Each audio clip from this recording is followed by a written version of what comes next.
This is update for August 31, 2024, day 920 of the war, end of the date update.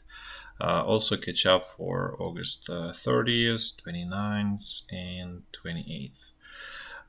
Just gonna, as I always, I'm gonna start with a very short general update, and then I'm gonna switch to the situation on the battlefield in Ukraine. First, macroeconomic situation. I don't even bring up any sort of visual aids because things are continuing the way they are. U.S. labor market more or less moving along without major changes. U.S. debt situation continues to develop in the same direction, meaning debt grows. I think it's now close to 35.3 trillion. The inflation in the US remains more or less stable, well above 2% target. Specifically, I'm referring to PCE, which is the preferred inflation measure of the US central bank called Federal Reserve. Interestingly, in Europe, inflation is clearly going down, especially in places like Germany, France, where it's below 2%, which is most central banks, they have target of 2% in annual inflation. And obviously, the economic situation is slowing down in Europe, especially Germany and France. I mentioned this before. This subsiding inflation just confirms that trend. At the same time, labor market stays more or less okay for now in both countries. But the question is when the labor market will break, because economic cool down will eventually lead to breakdown in the labor market, which is going to be a major problem, let's put it this way. And US is moving in the same direction. It's just I would say further behind Europe. Now let's switch to situation around Ukraine. More specifically about the peace talks. I mentioned sometimes there are a lot of questions about those. I think it's very clear at this point that both Russian and Ukrainian side are not prepared for any peace talks. The problem is that Ukraine cannot lose its territorial integrity, and Russia cannot return what it captured from Ukraine, because it's going to be perceived as complete loss in the war, and it will lead to political change in Russia. So in some ways, both sides stuck in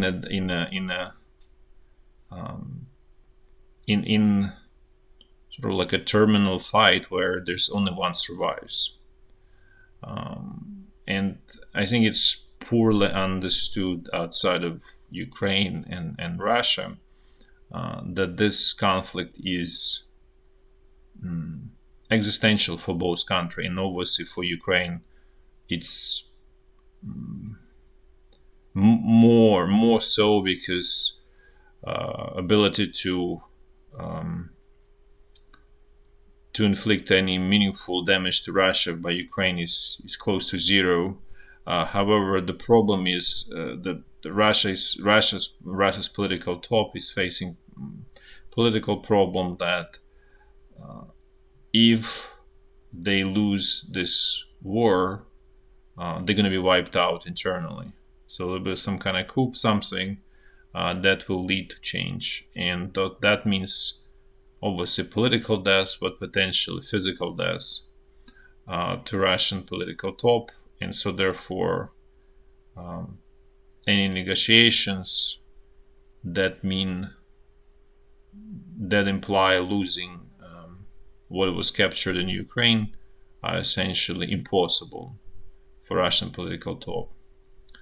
And similar situation for Ukrainian political top, except there is always a realization that Ukraine is simply not a viable country.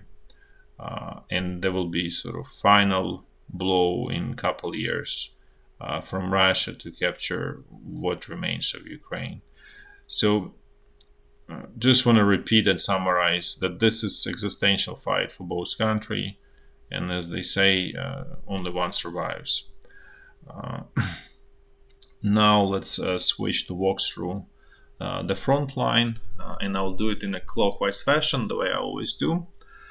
Starting from north, and we're just gonna jump to the situation around Kursk region, and things really don't change much. There is some small movements in both sides, but essentially situation is frozen. And actually even surprising, Ukrainian forces cannot even clear up this what I call low-hanging fruit, where Russian troops are essentially isolated from the mainland, and they are,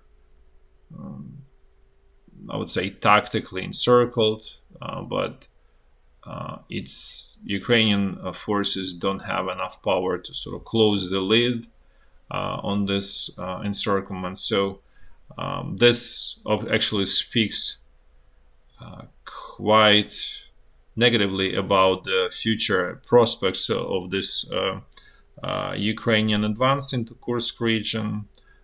It's a sign of lack of resources.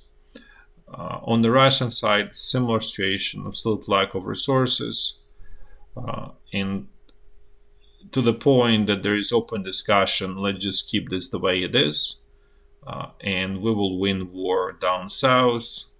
And then once we win war down south, we will get this automatically, which is pretty, I would say, viable intelligence strategy.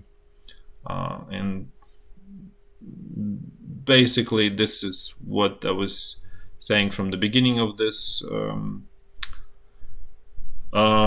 invasion, is that it lacked strategic goals and therefore it destined to be doomed. And so that's what it looks like. It's unfortunate that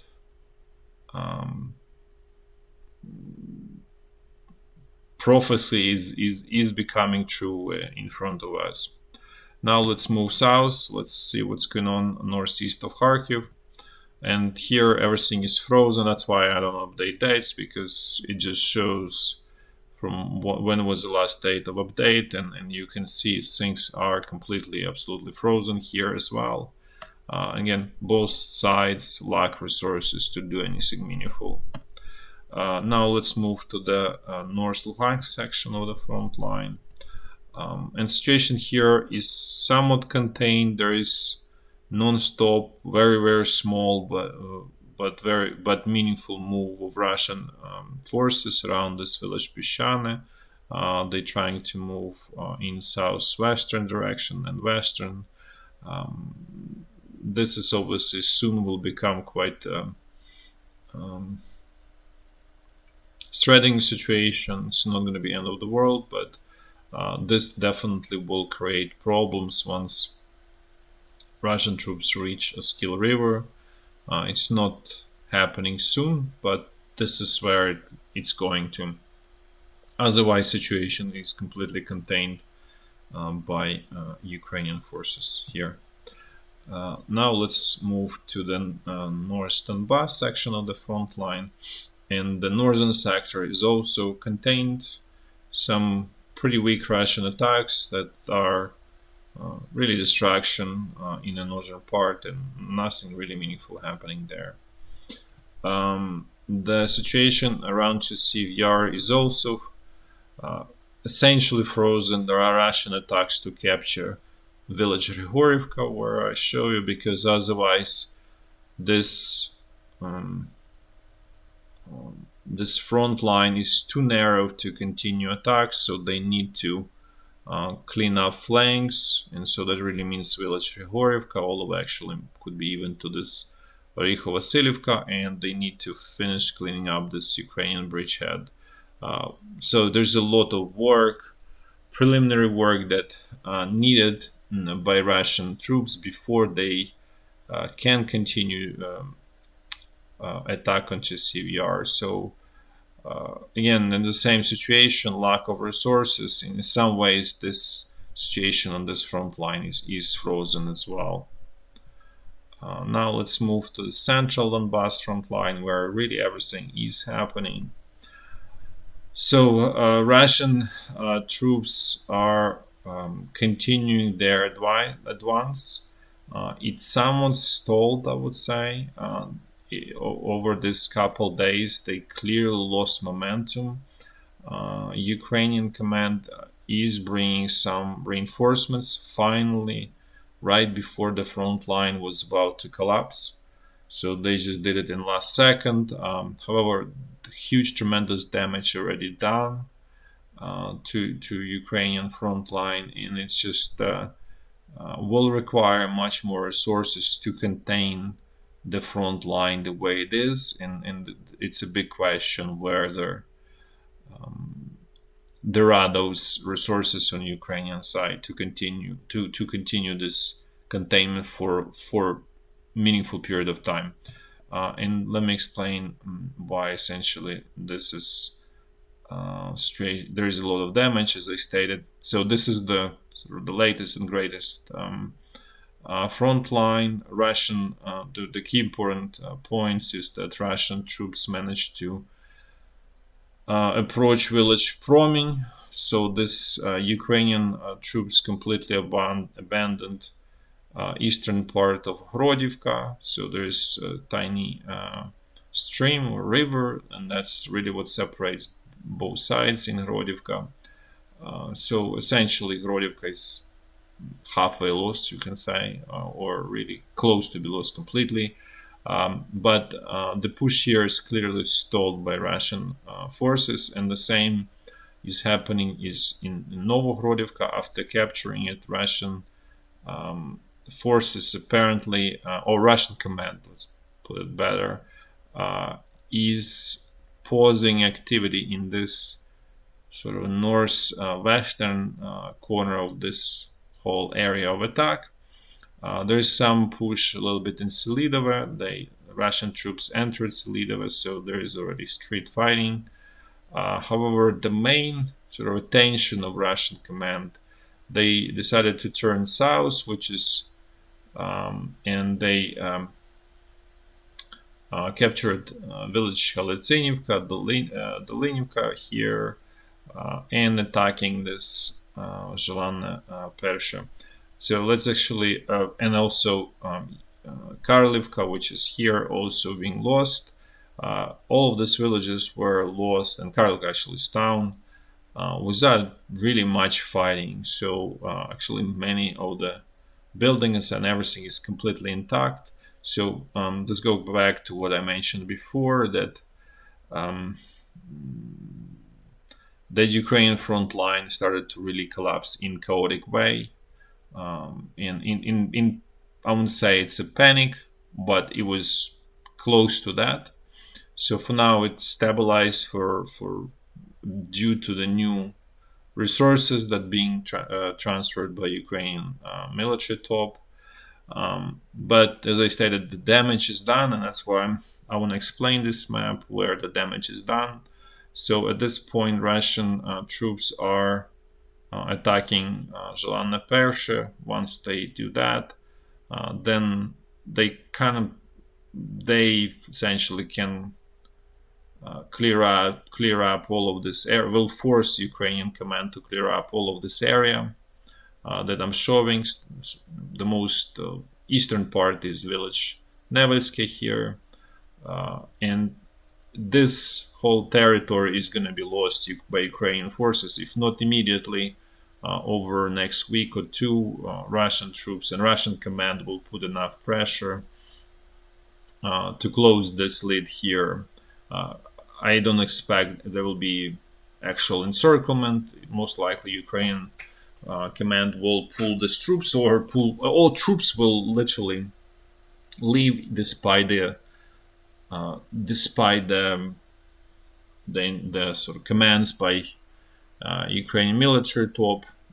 And so going back to what I want to say is that Russian command decided to go for immediate sort of short-term low-hanging fruit to have immediate result. And so they turned here because technically they could have moved from this area south of Selidovo and move all the way, let's say, direction Dachna and so on. So that really would create huge collapse in Ukrainian front line. But because Russian command decided to opt for smaller piece to chew, this obviously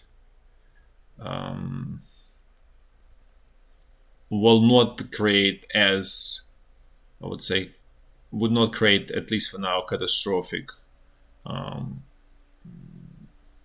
situation for Ukrainian forces, because this area, simply Ukrainian command will straighten the front line here after the troops will pull out. And that's why probably, so what it also says that Russian command does not have enough resources to make really, so call it the bold strategic moves that I was showing. This is what I'm showing. So they're trying to sort of capture this territory by piecemeal. And that's probably also goes back to why strong Russian attacks for now subsided, where I showed on the main section of the front line there, on the main front of attack, let's put this way better. And so this is going to be now the focus. Russian command will try to clear up this area, and then they will resume attack on Selidovo and move forward towards west. And so I would say it's extremely, the key point here is that Russian command is extremely predictable. There's no surprise here. So if Ukrainian command were much more flexible and a lot less rigid, it's really easy to fend off all of these moves by Russian command, and now by saying that if Ukraine command was much more flexible, what I mean is that they can move reserves, move resources, move troops to the areas where it's threatened, and keep the minimum where the front line is quiet. Unfortunately, this is not happening. Everything is extremely rigid and static until the front line collapses, breach happens, then only there is an attempt to bring some reinforcements, and that's obviously a horrific way to conduct the war, which is what we're seeing over this past months, is that Ukrainian front line is really collapsing. Now let's move to the next section, which is Zaporizhya. Things here quiet, nothing is happening. Again, this is a strategically non-important section at this point for both sides. Now let's finish with the situation along the Dnipro River. Things here as well, it's even less strategic. It's complete sort of dead end for both sides. So nothing is happening here. Thank you for watching, and until next time, bye bye.